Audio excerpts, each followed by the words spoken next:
I'm gonna record it. So I'll go over a little bit what we talked about last week, and Stacy was on last time. And so a lot of what I want to do in this next sort of few months is really dive into clarity and helping people kind of unfold the things that are in our minds but haven't come to fruition, sort of. So, what I had everyone do is really start thinking about the things that you thought about maybe at some point in your life. Maybe it was when you were a kid. Maybe there's things in the back of your mind that you thought of, like that would be really cool to do, or I really wanted this in my life. And which things have kind of come to fruition and which ones haven't.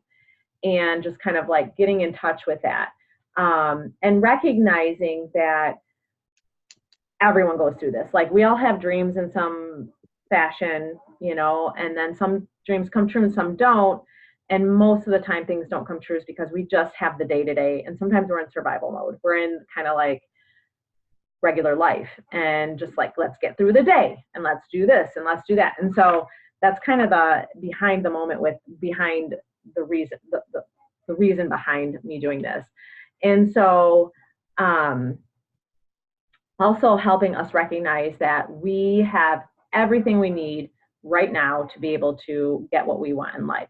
So the couple of activities that I had everyone do, and you can do this later, Tina, is first of all, and these are super silly, not silly, simple questions, but to really spend some time like brain dumping, is asking these fundamental questions about yourself. Number one is, who am I? And I don't want the answer to be I'm a wife, I'm a mom, I'm a partner, I'm a teacher, whatever. I want it to get deeper than that, so that if I asked like your significant other or someone that you're really close to, what would they say about you? And kind of do a little bit of soul searching with that a little bit. And so do like a brain dump on that. And it's really purely for you, just to get your mind thinking outside of the boxy thinking that we often do. Because I mean, okay. You know what I mean? Like when someone says, tell me about yourself. Oh, I have 4 kids. I've been married for 12 years. I'm a school social worker. Like we always right. Normal, so getting us all to kind of think a little bit outside of that. And then the second question is what do I value in life? Like really is important. And we kind of touched on this, like what are our priorities and things like that. But what do you really value in life? And then your strengths and your weaknesses. So with the strengths and the weaknesses, what a good exercise to get to the crux of it is to, think of 3 typical situations you find yourself in. So it might be like at the dinner table with your son, and think about a specific situation maybe a couple weeks ago, and then simply write down 3 descriptors to describe who you were in that moment, good, bad, or ugly. It can be something really great. It could be something that was kind of negative. It could be something in the middle. So to be able to recognize like who you are right now. And so in 3 regular situations. And so that helps us kind of sift apart like how we present ourselves to people, and to especially like our loved ones, our kids, our family, whatever, friends, work, whatever it is. And then to kind of do the same situation and think about yourself, imagine that same situation, like a year down the road, what you want it to look like. What would you like that scenario to look like? Even if it's pretty darn good to begin with, what do you dream for yourself? Like that we always are, the whole goal of what we're doing is to be happy with who we are, but always pushing to be better. There's nothing wrong with that. Like we can still be satisfied and happy in our moment in life, but also strive to, be who we want to be. And so that think about that person in the future self. So, and think about what are those descriptions, when you see yourself in that moment, what are the words that describe you? And so one thing I challenged when I was with Stacy is to find a place in your home, on your phone, that reminds you of this person that you want to be. So like for me, it's like being present, being full of grace, because, life with 4 kids can include lots of mishaps and not always great parenting moments and kids making mistakes and all that kind of stuff. And so be able to handle all that. So for me, it's grace, being present, and just finding joy in moments. So like those are things that I have to remind myself on a constant basis. So that's the second thing I want you guys to do. And, you know, just then to think about, with that in mind, what are some simple, immediate actions I can do right now to help me show up in those moments the way I want to be. Now, I've been doing a lot of Tony Robbins work, and his, you know, solution or reaction is just show up right now in that moment the way you want to be. Just do it, you know, but you have to be clear about who you want to be. So that's really short nutshell. Like we talked for like an hour on it, but so do those exercises on your time, you know, just to kind of get a little bit more clear about you as a person. So when we're talking about clarity, it's not all about like your future goals and things like that. Some of it will include that, but just being clear about where you're at in your life and where you want to be, whatever it is within your family or your situation. So with that said, are there any things that just pop out of your head right now that comes to your head? I mean, definitely like the being present, like what you said, being able to give grace, like it's something I really have been working on. Mm-hmm. And so I think like I kind of have to slow myself down and then think about what I say before I say it, mm-hmm. so that it doesn't always come out like nasty, I guess. Like, you know, like, so instead of being like, ah, you know, you're more like, hey, let's think about this. Mm-hmm. Especially like to family. Yes. For me, like the kids and my husband are the first people that I am quick to give that response, as opposed to thinking it through, like where I would with someone I work with, I would probably think it through first, but you know. Yes. Well, and so I like, especially because I've been like a little stressed since it's going back to school time and we're going to be moving. And so like, I noticed myself like being really short with Al, like in the last week or so. So I'm just like, okay, take it down a notch. Think before you speak. Good. Well, this is going to be helpful because we're going to be talking about being more intentional with our social interactions too, because that's part of kind of the place we're heading. So that kind of goes along with it, because I think everyone can relate to that in some capacity. Like you're in a big transitional moment right now. Like you've got a lot going on. Do you have a wedding date planned, by the way? Or... no, probably next fall though. But I think I have a place picked out. Oh, so, well, you know, we're women, we think about those things, so that's good.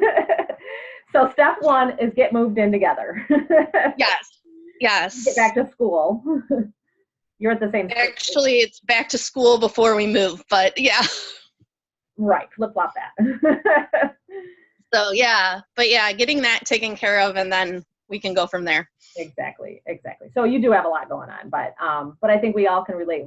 I think at any, you know, if I talk to anyone in this group, everyone would say there's something going on in their life at different levels, obviously. Right. I think there's bigger things that happen, but then, you know, so I think we can all relate to that. So that's where we're going right now, is I want to get on the path of us increasing our it's called social clarity. And then we're also going to get a little bit more clear about our passions and things like that, because that's going to help us bring that zest back into life. So one quote, and I put it on the post, that I loved, that I found from Tony Robbins, is, if you don't decide on how you want to live, you've already decided. So I loved that. That got me thinking about, like, we have all the power in our hands, how we want our life to operate and how we want the trajectory of where we're going, you know. I mean, obviously, mm-hmm. You're in a really good trajectory right now. Like, you've made some different choices and some things that have put you in a really good path where you're at with your family, and you've put a lot of work in with your son through the years, and I think it's starting to pay off, you know, because I know yeah. A lot of years where you know, and it's still up and down, but with all of us, but it's nice to see that you're seeing some things pay off. But so I liked that, though, because it's really true that we have the power within us to make those decisions. So with all that said, what I want you to do, and you can start writing, I'm going to give you a moment or two right now, Tina, is to write down all the things in your life that you love, and you don't have to do all of it right now, just jot down a few notes. You can finish the exercise later on your own time. The things in your life that you love and you totally accept and honor and want it to continue, and the things in your life that you're just like, I don't want to accept this anymore. Whether it's a mindset, whether it's how you're treated in a certain situation, whether it's something that a bad habit that you have or whatever it is. So I want you guys to do this outside of this call on your own time, but take a minute or two to identify like the first things that come to your mind, things in your life that you love that are going great, and then the things that you don't want to accept anymore. So I'll give you like 30 seconds or so to jot down a couple ideas there.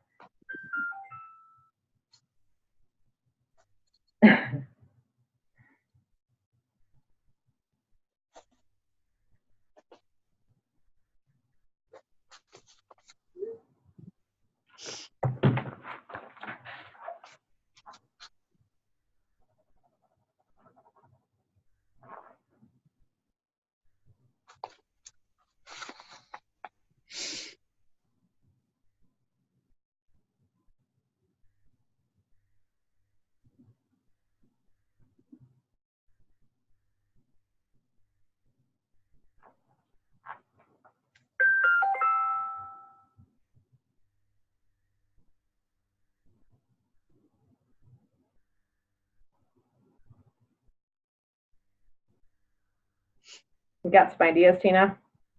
Yep. Are you willing to share any or? Sure. I would say things that I love is like I feel like with Al, I can talk to him pretty much about everything and anything, and he's like just a very calm, we'll deal with it like it comes, and I'm like, ah! So like I love that he gives me a different perspective when I would start to get a little crazy. Mm-hmm. Awesome. That is a good thing when it's coming from your partner, for sure. Yes. And then I would say something that I don't love is like I'm just not consistent. I have a really hard time like I'll decide I'm going to do something and then like keeping the follow through and staying like on the course would be something that. Awesome. That is a good thing. Keep that like in the forefront, because typically the first things that come to our mind are probably the thing that is most important that you need to focus on. And what has that lack of follow through, how has it impacted your life in good and bad ways? Because it serves us in some ways. It's serving you in some ways. Let's talk about that first. How is it serving you? I think it's easier for me to just, I think, accept less from myself. I don't know if that makes sense, but like, I think when you're a perfectionist, and I have those tendencies, like I tend to be like an all or nothing person. So if like I start doing something and then I don't feel like it's going right, then it kind of gives me the out as to why I'm not going to keep doing it. Okay. Versus making the adjustments and making it fit. Got it. So some of that comes with grace too, like being graceful with things not being perfect all the time. Yes. You know, or giving yourself grace. Giving yourself grace is what I mean. Yes. That's huge. Yeah. Giving yourself grace in that you mess up one day or you don't do whatever you were planning on doing that day, that you can still do it the next day, that it doesn't have to be all or nothing. So what's an example of something that you've struggled with following through with? Pretty much everything. Like, no, everything. I mean, you know, like, I don't know. I mean, fitness has been like a really big thing. Like if I'm doing a challenge and I have somebody who's holding me accountable, then I'm really on it and good. But as soon as like it comes to me having to hold myself accountable, I'm kind of like, you know. Right, right. So the big thing with follow through in a lot of areas is that we all are motivated, and it goes with fitness, it goes with other areas too, the lack of follow through. We are motivated by either avoiding pain or gaining pleasure. So that's part of the reason why fitness is really hard for a lot of people, is because people don't want to, you know, it's a long-term kind of right pain, so to speak. So it's really digging deep into the why. Oh, Lori's copping on. Yay. Hey, Lori. Is everything okay with day and everything? Oh, yes. Sorry, I just started hearing you. Okay. So we were just talking a little bit about motivation and how motivation is really, we are motivated by either avoiding pain or gaining pleasure. And so, like with health and fitness, that goes hand in hand with that. So anytime we are trying to gain motivation in something, we really need to dig deep into, and this will be something we can kind of work through, Tina, is digging deep into what is going to be strong enough to help you follow through with something. Like, what is that pleasure you're going for, or that avoidance of pain? And then tying that with the grace, because when you're going through, let's say, a project, or maybe it is something health and fitness or nutrition or something, that your why, so to speak, has to be strong. You have to be really clear about what it is that you're avoiding, so that, for example, you would create a list of the things that you're avoiding for pain is the things that you hate about not doing it. Lack of energy or whatever it is. You have to be really specific about it and have an emotional connection with that. And that truly is where, when people say motivation, it's really not motivation. It's avoidance of something or really wanting to gain something. So that's something to just kind of put in the back of your mind. But that grace piece, I really love about that, Tina, because I think a lot of people can relate to, all or nothing. I can be that way. And I've worked through that a lot. I actually, I think I talked about it on my last call with Stacy, in my kitchen, I have a big, huge sign that says grace, because I need that reminder smack dab in my face all the time, because I can be a perfectionist, like, in a weird way, because I'm kind of messy. So I'm not a perfectionist in that. I'm the same way, like, exactly. But I want everything just to go the right way and for it to be very smooth. Yes. And then if you have 100 things going on, sometimes it's like, I don't want to do any of it because it's just so much, and I know a lot of people can probably relate to that too. So it's like, I want to do it all the way I want to see it and see it through. But that's not life, right? Crap happens. Right. So anyway, so I have that, and that visual thing in my kitchen. I selfishly had this picture put up there, and it's a really pretty sign. So I put it up there really for me. But it can be really helpful if you find those key words of that person you want to be and put it somewhere in some creative way. Like, I also have a thing on my phone that, it reminds me when I open my lock screen. It says, no one is you, and that's your superpower. So I have that on so that's like a good little boost of, just I like that. Yeah. So different ways that empowers you. We need those constant reminders, because we're kind of reversing our minds, are the way we've thought about ourselves for years and years and years. It's just kind of, we have to work hard at it. So, okay. Just to catch you up, Lori, I just had Tina write down all the things in her life that she loves and wants to continue and really enjoys about her life. And then, like, I challenge you guys to do this on your own time too. Spend like 5-10 minutes on it. And then kind of a list of things that you don't want to accept anymore, that you're not really thrilled about, that maybe something that you do, or something that you're a part of, or something that you're experiencing. And that's going to help provide clarity of where you're at, what you love, and what you want to improve upon. So that's going to help in a lot of capacities. So, but you kind of have to brain dump a little bit, so that you're not just thinking, about one track thing. And so that's the exercise I want you guys to do on your own time.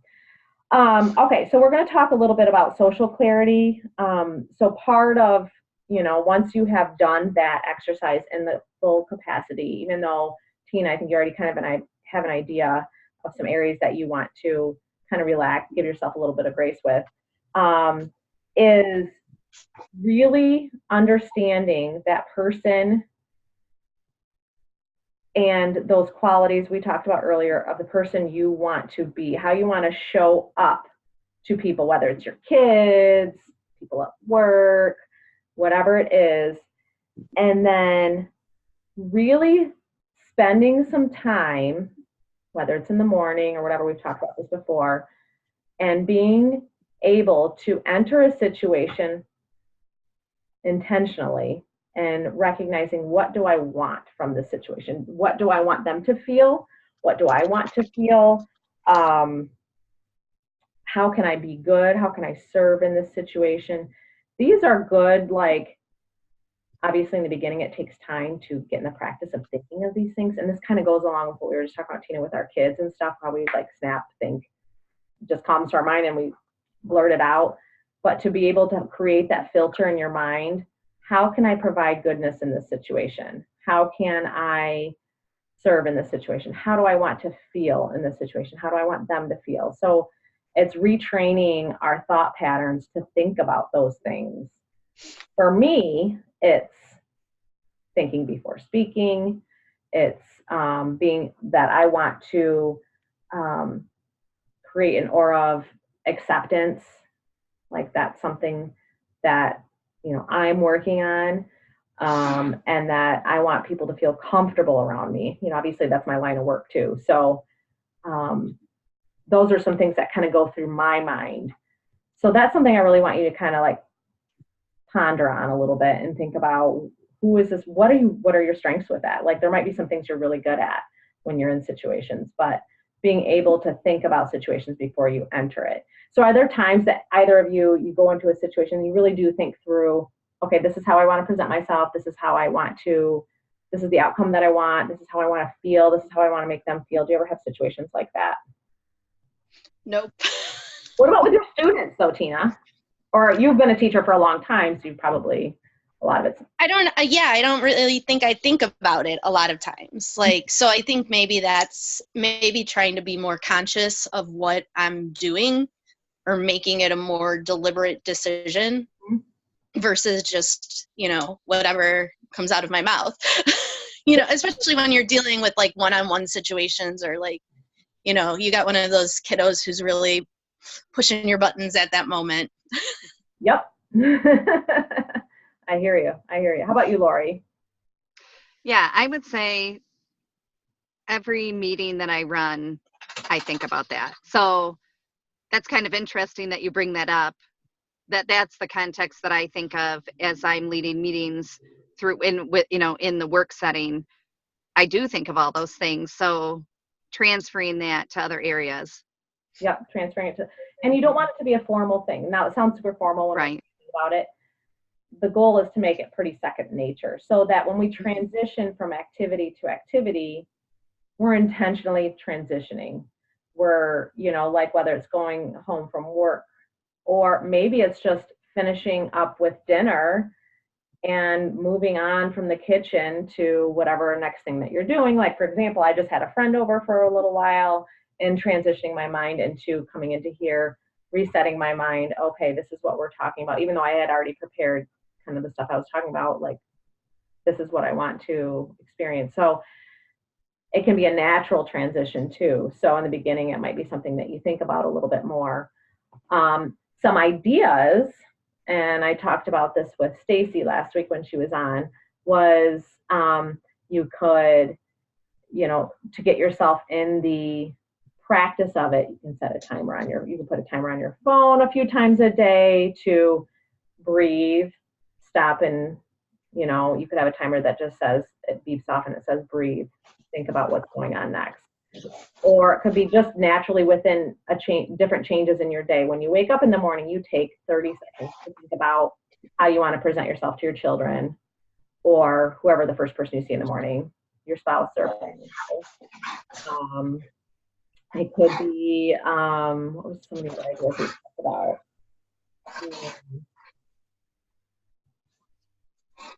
Remember the other things we talked about. Even journaling at night can be a really helpful way to spend your day. I know a lot of people in the group do journal. But I really believe in the power of the 30 seconds in the morning to just breathe for a minute. This is the person I want to be today. This is the person I want to present. And not a fake person, being authentically you, but being present in the moment and being, what I mean. So that's something that Hold on, I gotta get these dogs out the door. I'll be right back. Someone's pup. Oh, you goons. So yeah, no, it's just like that, Lori. Like with meetings, I was thinking, I was like, well, I could probably say meetings, and same with me when I go into IEP meetings and things like that. Of course, I prepare and think about wanting the parents to feel comfortable and things like that. But in everyday situations, especially with like my husband, Tina and I were just talking about how sometimes at home, those are the people that get the snap responses or the quick responses and not the thoughtful, thought through things, because they're with you every day and you just kind of get used to that. Being more thoughtful in those type of situations can be helpful. So, so thinking about in terms of that, are there areas that you think that you might be able to incorporate something along those lines? Like for me, transitions are big. How about for you guys? Yeah, I agree with that, the transition piece. And I think, I mean, with my kids, I mean, I think overall I'm doing that a lot better or more effectively, as far as just being more patient. And like you said, Sarah, thinking before you speak, like, and then just letting it flip out.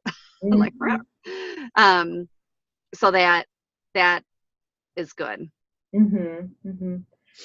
Yeah. And like what helped me even just this morning, because I was reading some Tony Robbins stuff this morning, was presenting yourself.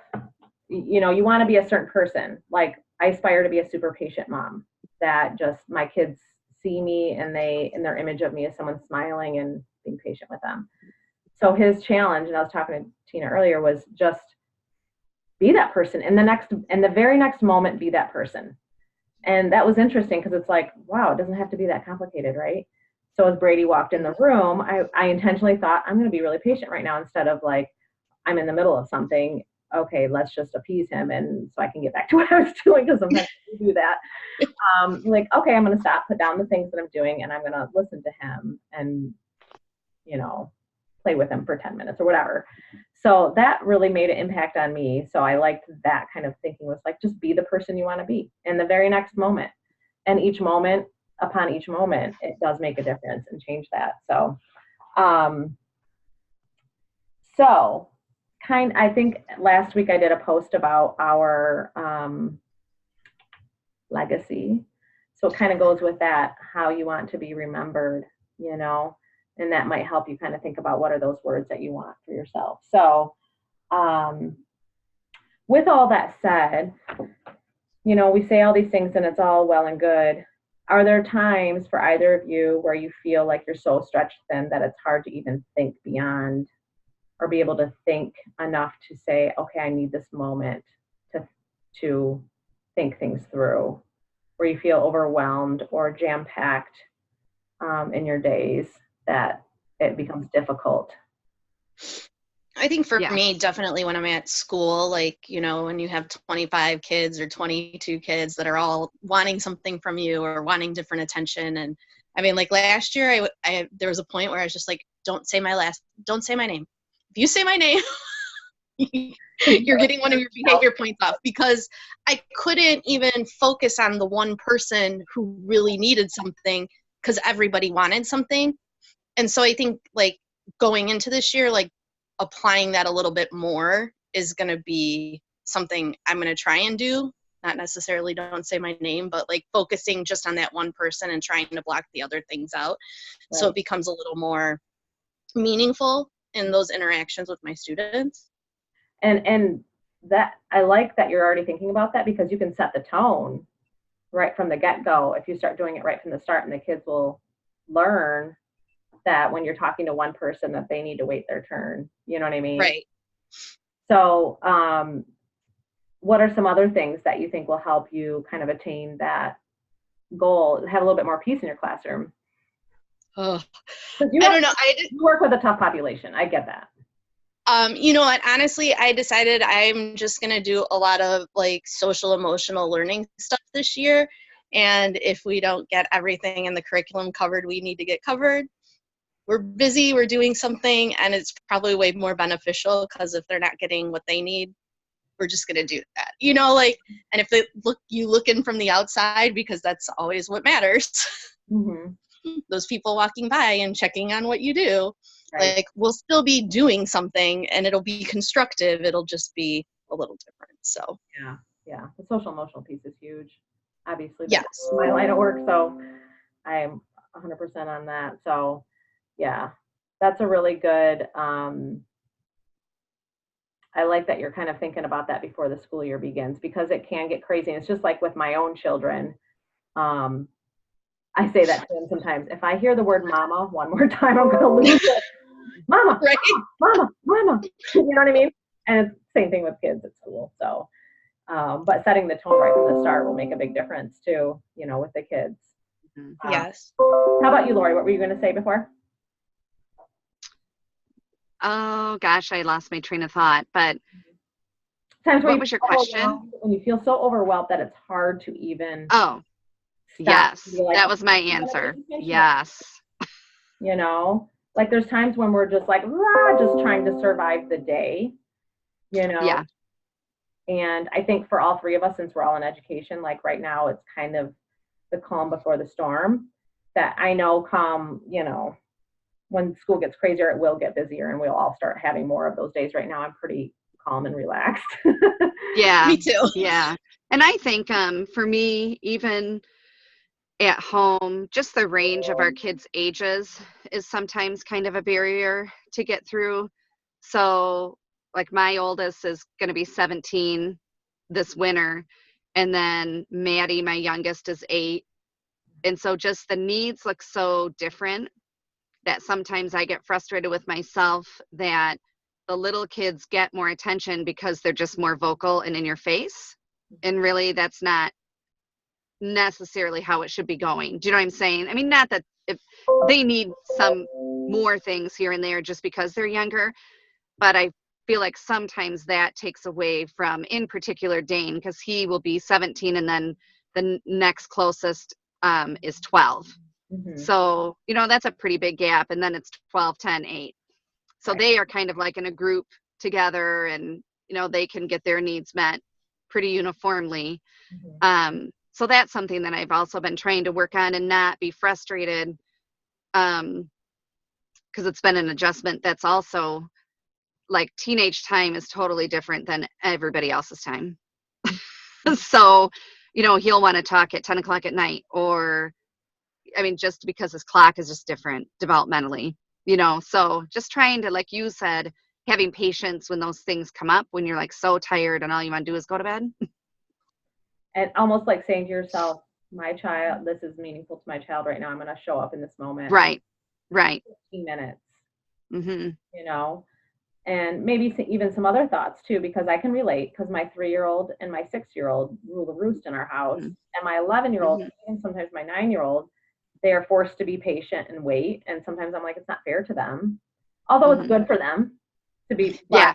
that there are times where Greg and I know you and your husband do this too, have to intentionally be like, okay, Ava, come to the store with me, you know, so Yeah. that you just have that one-on-one time with her. Like I have to take the bull by the horn because otherwise, if we're just in the house, like the little ones are going to always get the attention. So I hear you. Yeah. On that. So are there times that you're able to, you know, do that, take the bull by the horn and just intentionally spend that time with him? I know he's 17, almost 17. So it's like, you know, other things might Yeah. be important to them right now, but Yeah. Yes. And there have been times I feel like I'm just growing a little bit, little by little, by just being able to say, okay, so what you need is not an emergency. So you can wait, you know, and because it's good for the little ones too, to have to wait from time to time. Sometimes I feel like they don't because they're just a little more annoying. I say that lovingly, but you know, they're more persistent. They're more just right in your face and at your heels. But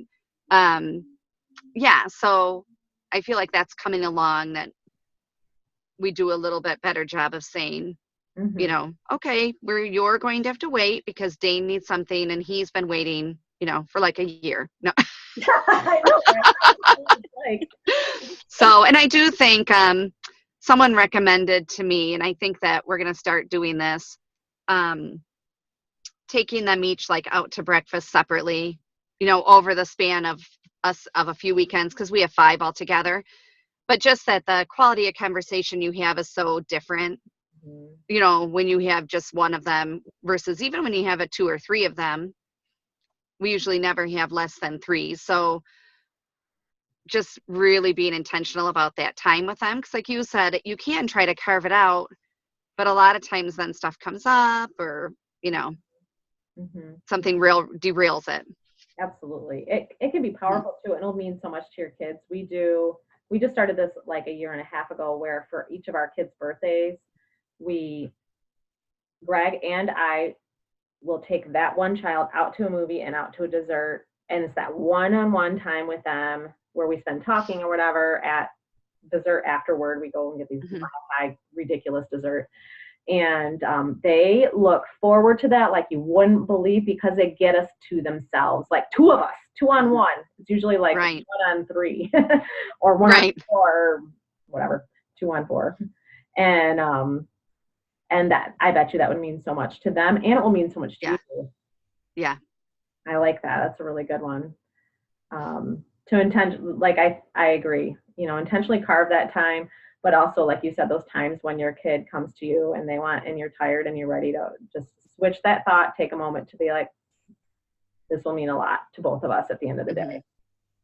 And you'll get that sleep in 15 minutes. Right. Exactly. Oh, that can be tough though. Okay, so let's flip. I just want to start this conversation. We don't have to finish this conversation tonight, but passions, desires, things in life that you've always wanted in your life. Do you guys have things that you wanted in life and you realized, and some that you didn't realize? Like, let's start with the things that did come true in your life. What are some things that you always wanted in your life and came true for you?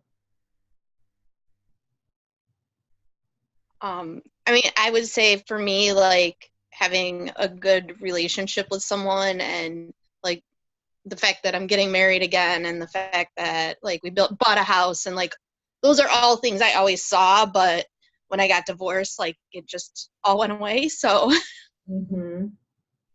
So you are realizing something that you wanted for a while. Yes. Fantastic. What are other things in your life that you're really happy about? I don't know. Like so for me, I think it's really hard. Like I have a very kind of tough shell about a lot of things because of what has happened. And so finding joy in things is something I'm really working on. Okay. Like, because even like the house thing, like I'm like, oh my God, we have to move and we need a fence and we have to do this and this. And like I get on that negative track versus like, oh my gosh, I'm going to have a front porch that we can hear the concerts in the park at, and we can have a table for 12 instead of a table for 3. Yeah, that's amazing. So like that I think is like a big thing for me.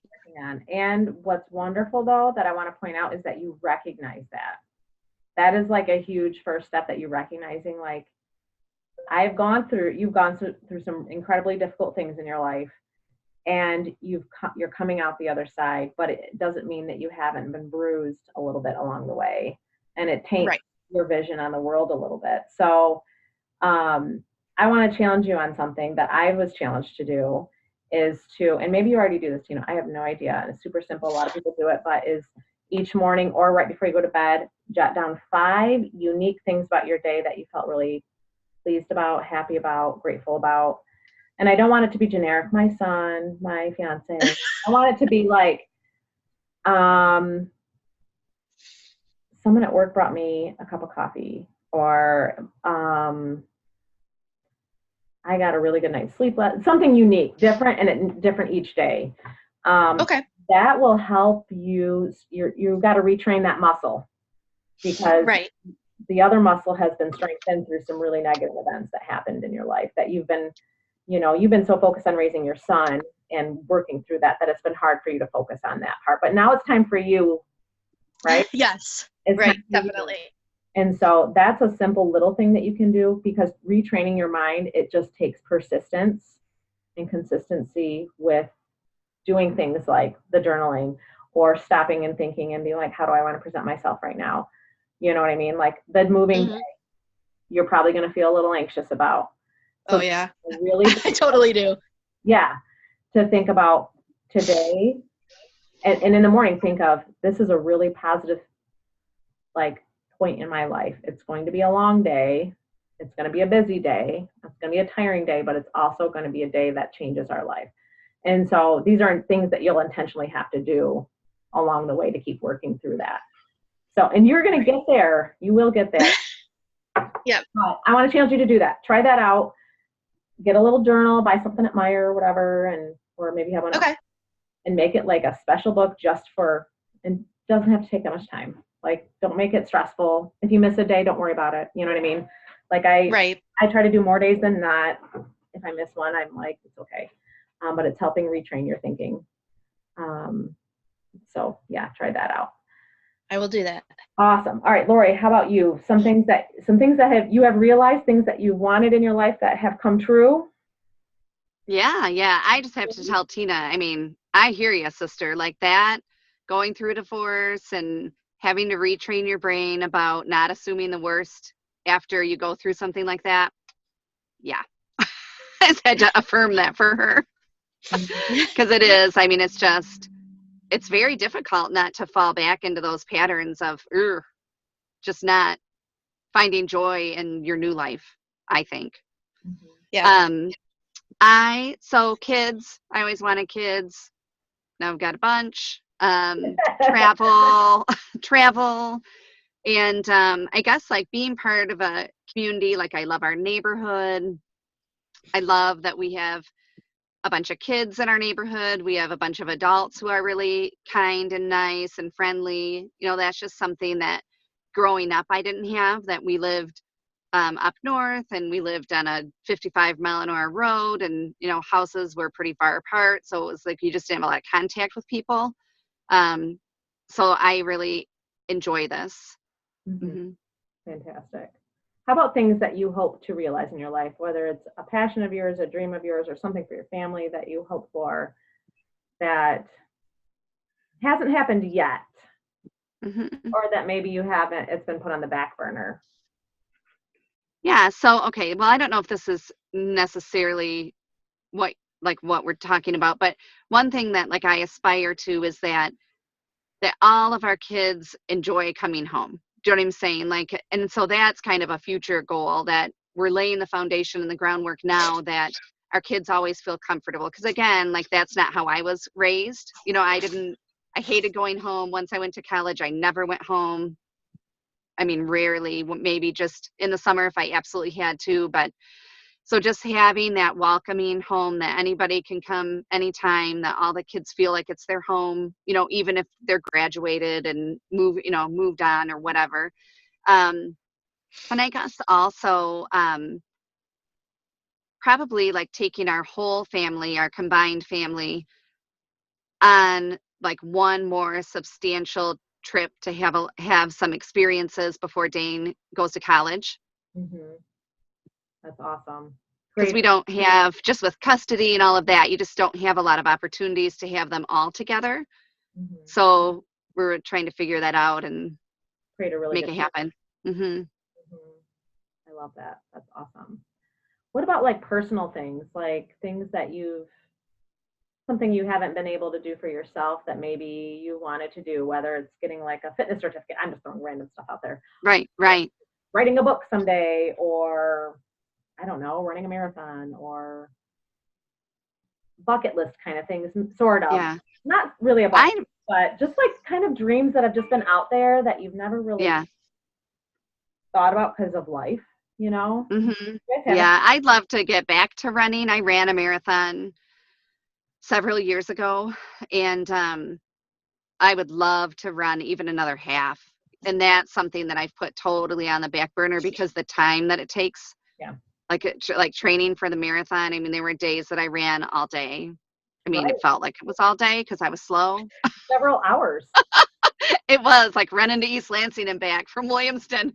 Oh my God. And now I think I can't even believe I ever did it. I mean, like I was in my 30s, but I would love to create, well, I shouldn't even say it that way, to create the time for myself to do that.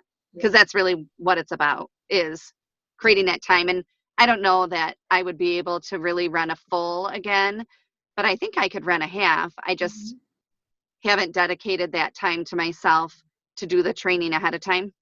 Yeah. And there's different seasons of life for different things. Yeah. I think it's important, even at our ages, that we still dream and think about cool things for ourselves. And that helps bring like that mindset piece, Tina, is like having those dreams and thoughts and things that are maybe not right now, not yet, growth mindset, not yet, but at some point it's going to be. And I think it's important to always keep those things in our mind. Like one thing that I want to do is to be able to speak Spanish.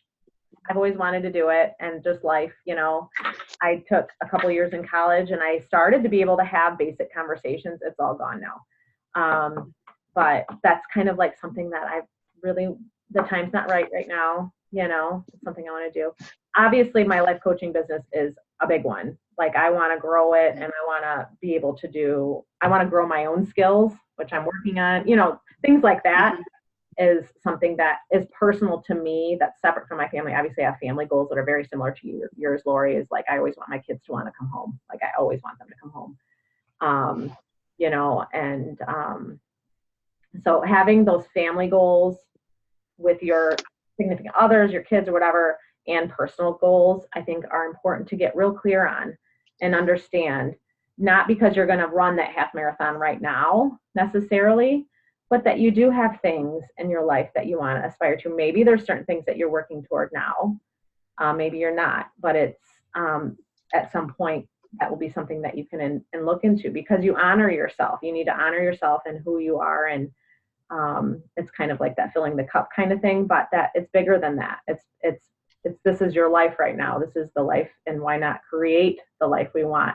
The quote I had put in the post that I mentioned at the beginning of this call was Tony Robbins' quote: "If you don't decide on how you want to live, you have already decided." So it's all in our power to create that reality by shifting our mindset through, some of those exercises we talked about, with doing the journal, or putting some things on your phone, or the reminder on our phone, or buying a really cool picture that's on your wall that just reminds you every day, or, whatever it is, setting that time in the morning to just kind of think about how you want to be, not how you want to be, obviously you are you, but to be your best self. How is your best self going to be put forward in XYZ situation? That's an easy thing to do first thing in the morning in between situations and things like that. So, and then I think that dreaming piece is really important for me, and for all of us, so that we kind of keep who we are always at the center, that we don't lose ourselves into the soccer games and the board meetings and the IEP meetings that I go to, that we all probably go to, and that we still have us along the way. So getting really clear on that, I think, is really important. What was one more thing I was going to have you guys do? So we'll do this on the next call, actually, and we'll have to do more with some of those things that you guys talked about. So I want you to think about them maybe on your own time a little bit further and dive deeper into them. And I'll summarize all of this stuff in a post so you can look at it. Like, okay. And that the steps, real clear steps to kind of start realizing those things to make them happen. Both of you have already started doing the steps to do things to make, your aspirations happen. Like Tina, you said, you've been working on your mindset, and you already have made some shifts in that. Even being able to verbalize it out loud is really important. It's a really important first step. So, and then the same thing you said, Lori, and I know you've worked really hard with within your family dynamic in a really short period of time. Actually, you and your husband worked really hard with your 5 kids to create that environment. So I know you already both have taken steps, but we're going to really dive deeper into that to bring more, to increase the joy and continue moving forward in the things we want in our lives. So that's kind of like the overall goal. So we can talk about that in the next one, though. So,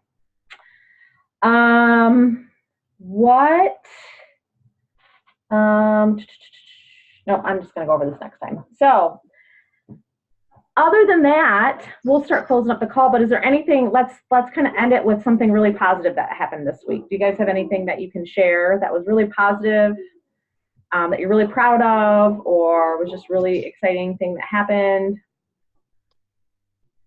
So I went today. Oh, go ahead. Go. Do you want to go? No, go. Okay, I'll go. This is not like exciting, like, wow, I did something amazing, but it was just enlightening to me.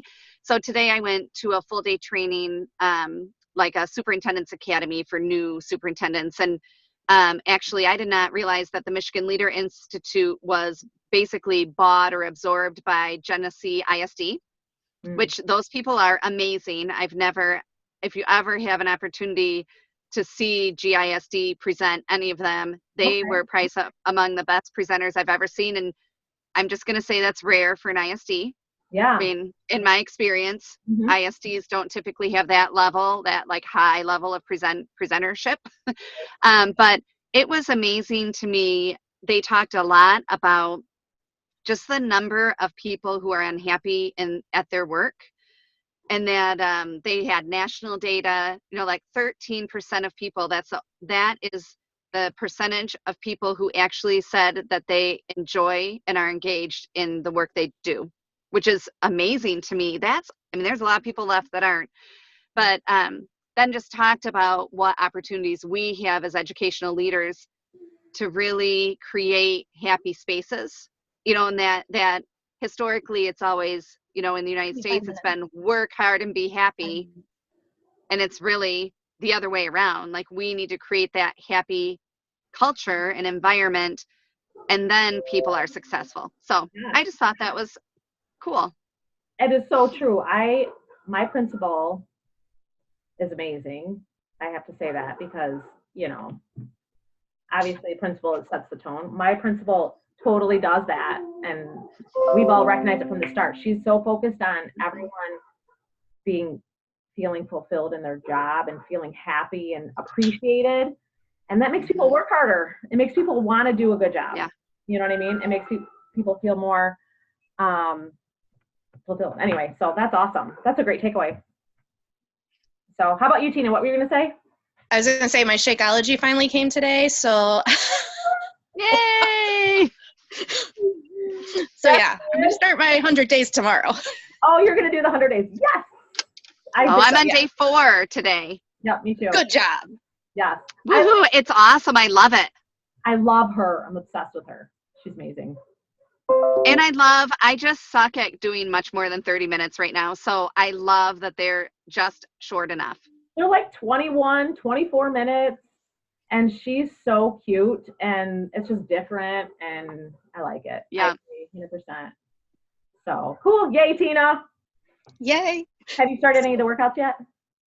No. You're going to wait. Okay. You're waiting until you can do the whole shebang. Yeah, because You'll if I love don't, them. all or nothing, that's how I go. That's right. That's how you go. But you know what? You gotta. We're going to work on that. You're gonna do it. Yeah, you're gonna work Yeah. out. And so awesome, fantastic. All right, ladies. Well, thank you for hopping on the call. It's good to see your faces. And like I said, I'll kind of summarize it on a post so you can you don't have to like go and re-listen to things, and give you some things to do and follow up from. I'll also add in the things from last week, and so that we're all on the same page. And next week we'll talk a little bit more about breaking down some of our goals a little bit. So here we go. Sounds Thank good. you. Awesome. Bye. Bye. Have a good night. You too. Bye. Bye. Bye.